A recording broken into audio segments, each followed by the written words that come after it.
Laptop কেনার কথা ভাবছেন কিন্তু অপারেটিং সিস্টেম নিয়ে কনফিউজড? চলুন 1 মিনিটে উইন্ডোজ, ম্যাক এবং ক্রোম ওএস এর পার্থক্য বুঝে নিই। উইন্ডোজ, আপনি যদি গেমার হন বা প্রফেশনাল সফটওয়্যার যেমন অ্যাডোব বা ক্যাড ব্যবহার করতে চান, তবে উইন্ডোজ সেরা।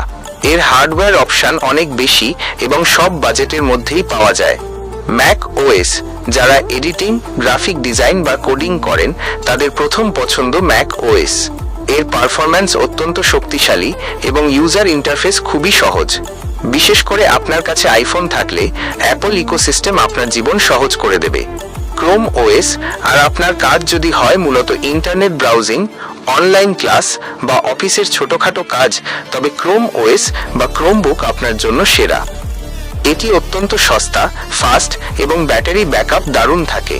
তাহলে গেমিং এর জন্য উইন্ডোজ, ক্রিয়েটিভিটির জন্য ম্যাক আর সহজ কাজের জন্য ক্রোম ওএস। আপনার পছন্দের ওএস কোনটি? কমেন্টে জানান।